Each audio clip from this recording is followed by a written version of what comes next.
बिना प्रयत्न किए धन प्राप्ति की इच्छा करना बालू में से तेल निकालने के समान है। महान व्यक्तियों का उपहास नहीं करना चाहिए। कार्य के लक्षण ही सफलता असफलता के संकेत दे देते हैं। नक्षत्रों द्वारा भी किसी कार्य के होने न होने का पता चल जाता है। अपने कार्य की शीघ्र सिद्धि चाहने वाला व्यक्ति नक्षत्रों की परीक्षा नहीं करता। परिचय हो जाने के बाद दोष नहीं छिपाते। स्वयं अशुद्ध व्यक्ति दूसरे से भी अशुद्धता की शंका करता है।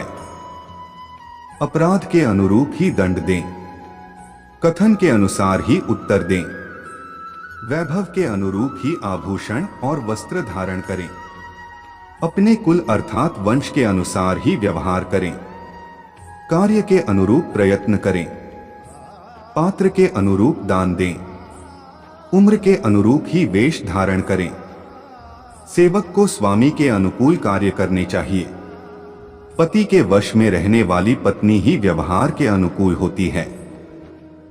शिष्य को गुरु के वश में होकर कार्य करना चाहिए। पुत्र को पिता के अनुकूल आचरण करना चाहिए। अत्यधिक आदर सत्कार से शंका उत्पन्न हो जाती है। स्वामी के क्रोधित होने पर स्वामी के अनुरूप ही काम करें। माता द्वारा प्रताड़ित बालक माता के पास जाकर ही रोता है। स्नेह करने वालों का रोष अल्प समय के लिए होता है। मुख व्यक्ति को अपने दोष दिखाई नहीं देते, उसे दूसरे के दोष ही दिखाई देते हैं। स्वार्थ पूर्ति हेतु दी जाने वाली भेंट ही उनकी सेवा है।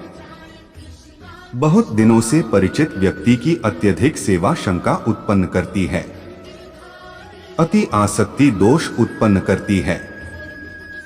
शांत व्यक्ति सबको अपना बना लेता है। बुरे व्यक्ति पर क्रोध करने से पूर्व अपने आप पर ही क्रोध करना चाहिए। बुद्धिमान व्यक्ति को मूर्ख, मित्र, गुरु और अपने प्रियजनों से विवाद नहीं करना चाहिए। ऐश्वर्य पैशाचिकता से अलग नहीं होता। स्त्री में गंभीरता न होकर चंचलता होती है। धनिक को शुभ कर्म करने में अधिक श्रम नहीं करना पड़ता। वाहनों पर यात्रा करने वाले पैदल चलने का कष्ट नहीं करते। जो व्यक्ति जिस कार्य में कुशल हो उसे उसी कार्य में लगाना चाहिए। स्त्री का निरीक्षण करने में आलस्य न करें। स्त्री पर जरा भी विश्वास न करें। स्त्री बिना लोहे की बड़ी है। सौंदर्य अलंकारों अर्थात आभूषणों से छिप जाता है। गुरुजनों की माता का स्थान सर्वोच्च होता है। प्रत्येक अवस्था में सर्वप्रथम माता का भरण पोषण करना चाहिए। स्त्री का आभूषण लज्जा है। ब्राह्मणों का आभूषण वेद है। सभी व्यक्तियों का आभूषण धर्म है। विनय से युक्त विद्या सभी आभूषणों की आभूषण है। शांतिपूर्ण देश में ही रहें। जहां सज्जन रहते हों वहीं बसें। राजाज्ञा से सदैव डरते रहे। राजा से बड़ा कोई देवता नहीं। राज अग्नि दूर तक जला देती है। राजा के पास खाली हाथ कभी नहीं जाना चाहिए। गुरु और देवता के पास भी खाली नहीं जाना चाहिए। राज परिवार से द्वेष अथवा भेदभाव नहीं रखना चाहिए। कोट 411 राजकुल में सदैव आते जाते रहना चाहिए। राजपुरुषों से संबंध बनाए रखें। राजदासी से कभी शारीरिक संबंध नहीं बनाने चाहिए। राजधन की ओर आंख उठाकर भी नहीं देखना चाहिए। पुत्र के गुणवान होने से परिवार स्वर्ग बन जाता है। पुत्र को सभी विद्याओं में क्रियाशील बनाना चाहिए। जनपद के लिए ग्राम का त्याग कर देना चाहिए। ग्राम के लिए कुटुंब परिवार को त्याग देना चाहिए। पुत्र प्राप्ति सर्वश्रेष्ठ लाभ है। प्राय पुत्र पिता का ही अनुगम करता है। गुणी पुत्र माता पिता की दुर्गति नहीं होने देता। पुत्र से ही कुल को यश मिलता है। जिससे कुल का गौरव बढ़े वही पुरुष है। पुत्र के बिना स्वर्ग की प्राप्ति नहीं होती। संतान को जन्म देने वाली स्त्री पत्नी कहलाती है। एक ही गुरुकुल में पढ़ने वाले छात्र छात्राओं का निकट संपर्क ब्रह्मचर्य को नष्ट कर सकता है। पुत्र प्राप्ति के लिए ही स्त्री का वरण किया जाता है। पराये खेत में बीज न डाले, अर्थात पराई स्त्री से संभोग सेक्स न करें। अपनी दासी को ग्रहण करना स्वयं को दास बना लेना है। विनाश काल आने पर दवा की बात कोई नहीं सुनता। देहधारी को डोट सुख दुख की कोई कमी नहीं रहती। गाय के पीछे चलते बछड़े के समान सुख दुख भी आदमी के साथ जीवन भर चलते हैं। सज्जन तिल बराबर उपकार को भी पर्वत के समान बड़ा मानकर चलता है। दुष्ट व्यक्ति पर उपकार नहीं करना चाहिए। उपकार का बदला चुकाने के भय से दुष्ट व्यक्ति शत्रु बन जाता है। सज्जन थोड़े से उपकार के बदले बड़ा उपकार करने की इच्छा से सोता भी नहीं। देवता का कभी अपमान न करें। आंखों के समान कोई ज्योति नहीं।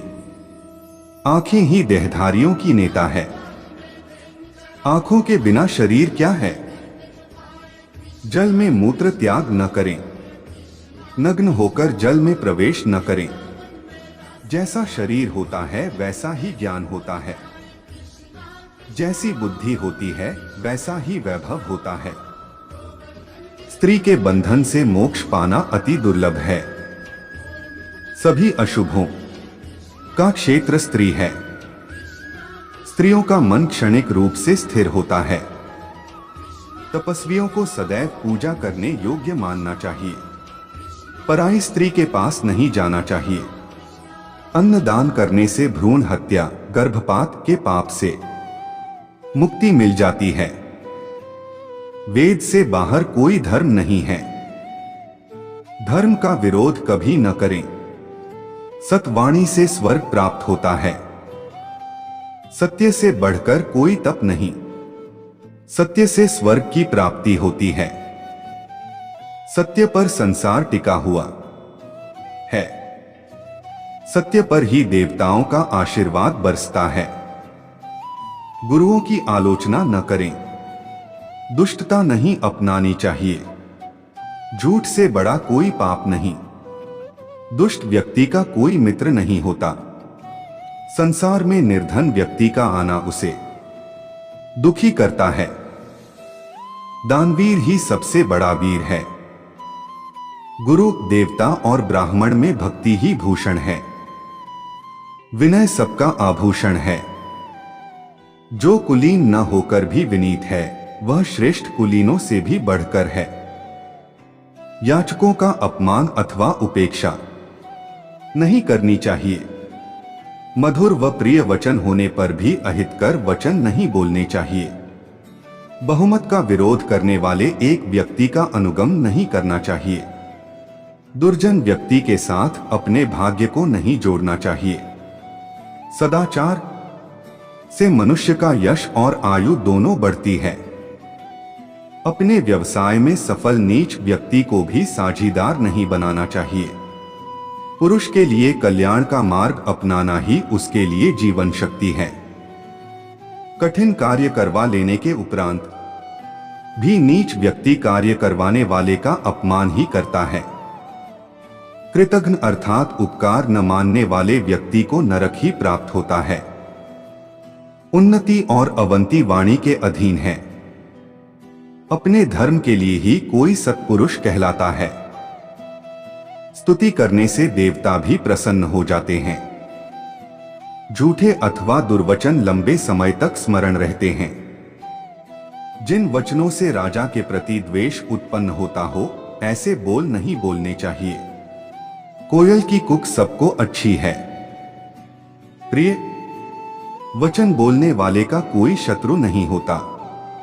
जो मांगता है उसका कोई गौरव नहीं होता। सौभाग्य ही स्त्री का आभूषण है।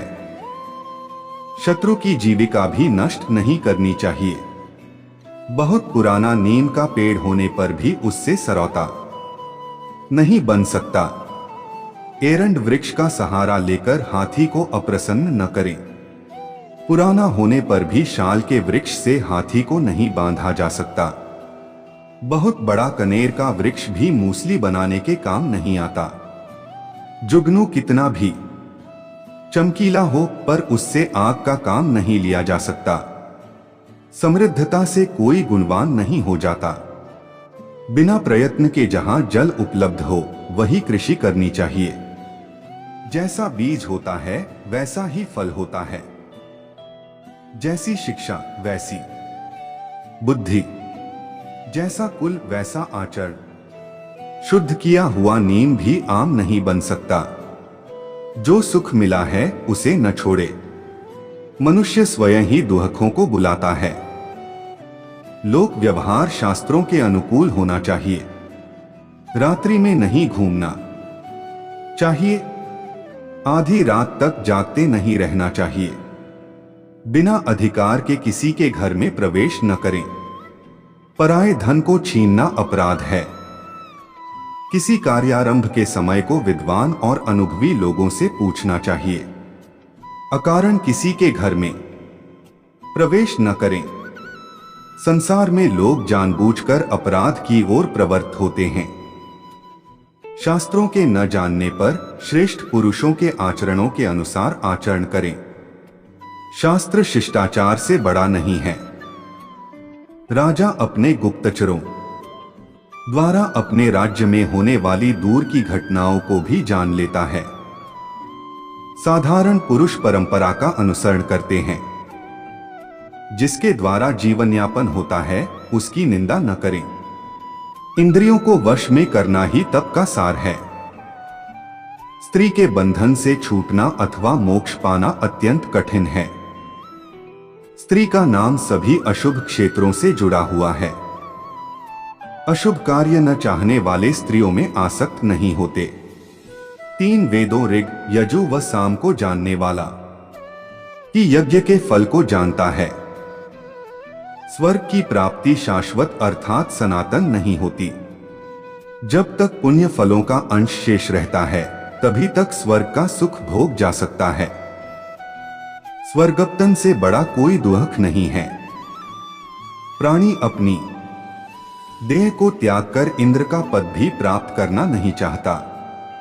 समस्त दुखों को नष्ट करने की औषधि मोक्ष है। दुर्वचनों से कुल का नाश हो जाता है। पुत्र के सुख से बढ़कर कोई दूसरा सुख नहीं है। विवाद के समय धर्म के अनुसार कार्य करना चाहिए। प्रातःकाल ही दिन भर के कार्यों के बारे में विचार कर लें। विनाश काल आने पर आदमी अनीति करने लगता है। दान जैसा कोई वशीकरण मंत्र नहीं है। पराई वस्तु को पाने की लालसा नहीं रखनी चाहिए। दुर्जन व्यक्तियों द्वारा संग्रहित संपत्ति का उपभोग दुर्जन ही करते हैं। नीम का फल कौए ही खाते हैं। समुद्र के पानी से प्यास नहीं बुझती। जिस प्रकार बालू अपने रूखे स्वभाव नहीं छोड़ सकता, उसी प्रकार दुष्ट भी अपना स्वभाव नहीं छोड़ पाता। सज्जन दुर्जनों में विचरण नहीं करते। हंस पक्षी श्मशान में नहीं रहता। अर्थात ज्ञानी व्यक्ति मूर्ख और दुष्ट व्यक्तियों के पास बैठना पसंद नहीं करते। समस्त संसार धन के पीछे लगा है। यह संसार आशा के सहारे बंधा है। केवल आशा के सहारे ही लक्ष्मी प्राप्त नहीं होती। आशा के साथ धैर्य नहीं होता। निर्धन होकर जीने से तो मर जाना अच्छा है। आशा लज्जा को दूर कर देती है, अर्थात मनुष्य को निर्लज्ज बना देती है। आत्मस्तुति अर्थात अपनी प्रशंसा अपने ही मुख से नहीं करनी चाहिए। दिन में स्वप्न नहीं देखने चाहिए। दिन में सोने से आयु कम होती है। धन के नशे में अंधा व्यक्ति हितकारी बातें नहीं सुनता और न अपने निकट किसी को देखता है। श्रेष्ठ स्त्री के लिए पति ही परमेश्वर है। पति का अनुगमन करना इहलोक और परलोक दोनों का सुख प्राप्त करना है। घर आए अतिथि का विधिपूर्वक पूजन करना, चाहिए। नित्य दूसरे को संभागी बनाएं। दिया गया दान कभी नष्ट नहीं होता। लोभ द्वारा शत्रु को भी भ्रष्ट किया जा सकता है। मृगतृष्णा जल के समान है। विनयरहित व्यक्ति की ताना देना व्यर्थ है। बुद्धिहीन व्यक्ति निकृष्ट साहित्य के प्रति मोहित होते हैं। सत्संग से स्वर्ग में रहने का सुख मिलता है। श्रेष्ठ व्यक्ति अपने समान ही दूसरों को मानता है। रूप के अनुसार ही गुण होते हैं। जहां सुख से रहा जा सके वही स्थान श्रेष्ठ है। विश्वासघाती की कहीं भी मुक्ति नहीं होती। दैव भाग्य के अधीन किसी बात पर विचार न करें। श्रेष्ठ और सुहृदय जन अपने आश्रित के दुख को अपना ही दुख समझते हैं। नीच व्यक्ति हृदयगत बात को छिपाकर कुछ और ही बात कहता है। बुद्धिहीन व्यक्ति पिशाच अर्थात दुष्ट के सिवाय कुछ नहीं है। असहाय पथिक बनकर मार्ग में न जाएं। पुत्र की प्रशंसा नहीं करनी चाहिए। सेवकों को अपने स्वामी का गुणगान करना चाहिए। धार्मिक अनुष्ठानों में स्वामी को ही श्रेय देना चाहिए। राजा की आज्ञा का कभी उल्लंघन न करे। अपनी सेवा से स्वामी की कृपा पाना सेवकों का धर्म है। जैसी आज्ञा हो वैसा ही करें। विशेष कार्य को बिना आज्ञा भी करें। राज सेवा में डरपोक और निकम्मे लोगों का कोई उपयोग नहीं होता। नीच लोगों की कृपा पर निर्भर होना व्यर्थ है। बुद्धिमानों के शत्रु नहीं होते। शत्रु की निंदा सभा के मध्य नहीं करनी चाहिए। क्षमाशील व्यक्ति का तप बढ़ता रहता है। बल प्रयोग के स्थान पर क्षमा करना अधिक प्रशंसनीय होता है। क्षमा करने वाला अपने सारे काम आसानी से कर लेता है। साहसी लोगों को अपना कर्तव्य प्रिय होता है। दोपहर बाद के कार्य को सुबह ही कर लें। धर्म को व्यावहारिक होना चाहिए। लोक चरित्र को समझना सर्वज्ञता कहलाती है। तत्वों का ज्ञान ही शास्त्र का प्रयोजन है। कर्म करने से ही तत्व ज्ञान को समझा जा सकता है। धर्म से भी बड़ा व्यवहार है। आत्मा व्यवहार की साक्षी है। आत्मा तो सभी की साक्षी है। कूट साक्षी नहीं होना चाहिए। झूठी गवाही देने वाला नरक में जाता है। पक्ष अथवा विपक्ष में साक्षी देने वाला न तो किसी का भला करता है। बुरा व्यक्ति के मन में क्या है यह उसके व्यवहार से प्रकट हो जाता है। पापी की आत्मा उसके पापों को प्रकट कर देती है। प्रजाप्रिय राजा लोक पर लोक का सुख प्रकट करता है। मनुष्य के चेहरे पर आए भावों को डोर देवता भी छिपाने में अशक्त होते हैं। चोर और राज कर्मचारियों से धन की रक्षा करनी चाहिए। राजा के दर्शन न देने से प्रजा नष्ट हो जाती है। राजा के दर्शन देने से प्रजा सुखी होती है। अहिंसा धर्म का लक्षण है। संसार की प्रत्येक वास्तु नाशवान है। भले लोग दूसरों के शरीर को भी अपना ही शरीर मानते हैं। मांस खाना सभी के लिए अनुचित है। ज्ञानी पुरुषों को संसार का भय नहीं होता। कीड़ों तथा मलमूत्र का घर यह शरीर पुण्य और पाप को भी जन्म देता है। जन्म मरण में दुख ही है।